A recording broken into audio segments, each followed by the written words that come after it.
Hello my dear friends, hi, मैं सैयद साद आप सबको वेलकम करता हूं on my YouTube channel Roshi study. Previous lecture में हमने डिस्कस किया था about the part 1 of Nazi Germany.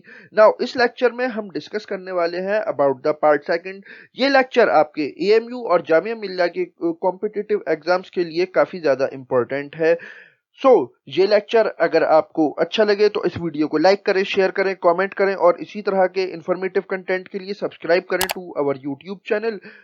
तो हमेशा की तरह लेक्चर स्टार्ट करने से पहले आप लोगों के लिए एक क्वेश्चन। और इस बार का सवाल काफी इंटरेस्टिंग है कि पॉल जोसेफ गॉबेल ये हिटलर की गवर्नमेंट में किस पोजीशन पर डिप्यूटेड था।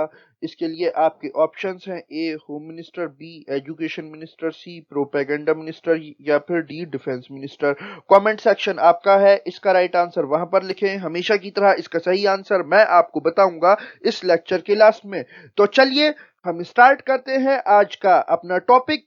सो stay with us because there is a lot to know, a lot to discuss. So let's start Nazi Germany.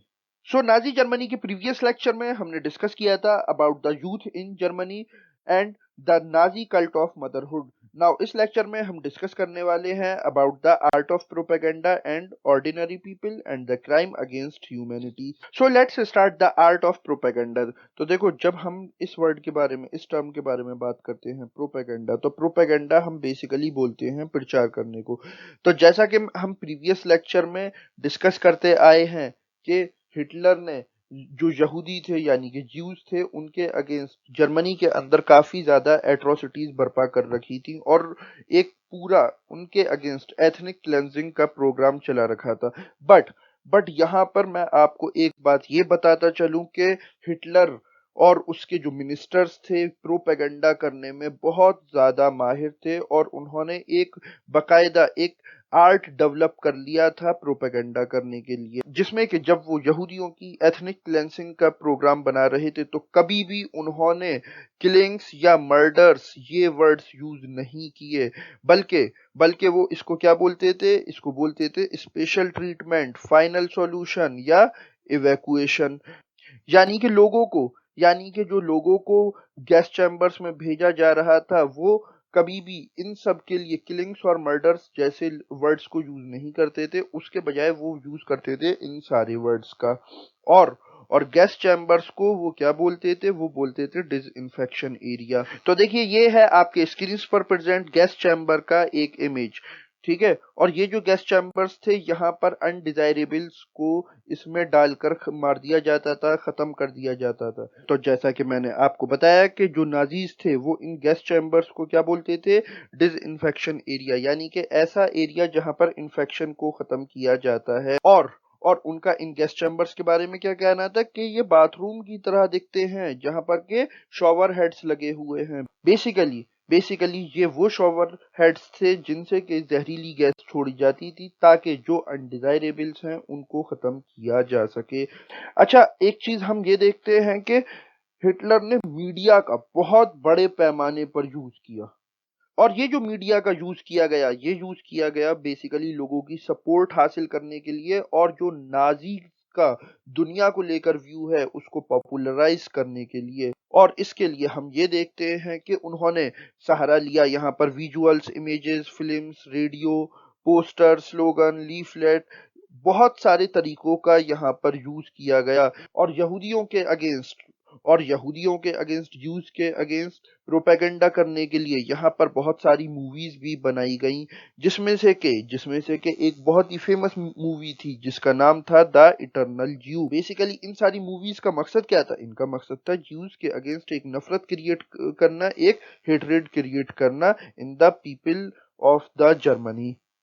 अच्छा, यहाँ पर नाउ अब इस आर्ट ऑफ प्रोपेगेंडा के जरिए नाजीज ने लोगों का माइंड कंट्रोल करना शुरू कर दिया, उनके इमोशंस को जकड़ लिया, उनके इमोशंस को कंट्रोल करना शुरू कर दिया। और इसके थ्रू अनडिजायरेबल्स के अगेंस्ट एक गुस्सा, एक नफरत उन्होंने लोगों के अंदर पैदा कर दी। तो देखा आपने कि किस तरह से कोई भी गवर्नमेंट प्रोपेगेंडा का और मीडिया का यूज करके किसी भी एक कम्युनिटी को कैसे टारगेट कर सकती है। नाउ ह्यूमैनिटी के अगेंस्ट इतने बड़े बड़े क्राइम्स हो रहे थे, तो ऑर्डिनरी लोग क्या कर रहे थे? तो यहाँ पर हमें जर्मन समाज दो धड़ों में बटा हुआ दिखाई देता है। इसमें से एक धड़ा वो था जो कि नाजीज को सपोर्ट कर रहा था, और दूसरा धड़ा वो था जो कि नाजीज के अगेंस्ट था। तो जो धड़ा यहाँ पर नाजीज को सपोर्ट कर रहा था, वो ये बिलीव करता था कि नाजिज्म जो आइडियोलॉजी है, ये जर्मनी में प्रॉस्पेरिटी लाने में और लोगों की जिंदगी को अच्छा बनाने में बहुत ही बड़ा रोल प्ले करेगी, और वो इसी नाजिज्म की आइडियोलॉजी को ही एक निजात की राह समझ रहे थे। बट जो दूसरा धड़ा था जो कि इस आइडियोलॉजी के अगेंस्ट था, ये था तो काफी बड़ा, ये काफी मेजॉरिटी में था, बट ये पैसिव भी था, यानी कि ये इतना एक्टिवली प्रोटेस्ट नहीं कर रहा था against the ideology of Nazism.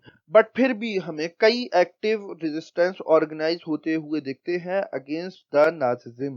Then जैसा कि मैंने आपको बताया कि जो यहूदी कम्युनिटी थी, जूइश कम्युनिटी थी, उसके अगेंस्ट हिटलर यहाँ पर काफी जुल्म ज्यादती कर रहा था, और यहाँ पर बहुत सारे यहूदियों को, बहुत सारे जीव्स को मौत के घाट उतार दिया गया था, जिसको के बाद में हॉलोकॉस्ट के नाम से जाना जाता है।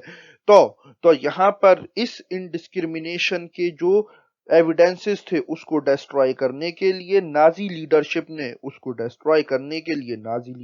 ने डिस्ट्रीब्यूट किया पेट्रोल लोगों को, ताकि वो सब लोग खत्म कर सकें, बर्बाद कर सकें उन सारे एविडेंसेस को जो कि इस इनडिस्क्रिमिनेशन की साफ गवाही दे रहे थे, जो कि किया जा रहा था गवर्नमेंट के through, government offices, government officials और गवर्नमेंट के मिनिस्टर्स के जरिए। इस लेक्चर के एंड के साथ ये चैप्टर राइज ऑफ नाजिज्म यहीं पर खत्म होता है। नाउ नेक्स्ट लेक्चर में हम स्टार्ट करने वाले हैं नया चैप्टर, जिसका नाम है द सेकेंड वर्ल्ड वॉर, जहां पर के हम एक डिटेल डिस्कशन कंडक्ट करने वाले हैं on the second world war. Now हम मूव करते हैं अपने क्वेश्चन की तरफ, और आपका सवाल था कि पॉल जोसेफ गॉयबिल ये हिटलर की नाजी गवर्नमेंट में किस पोजीशन पर डिप्यूटेड था? तो इसका राइट आंसर है सी, प्रोपेगेंडा मिनिस्ट्री।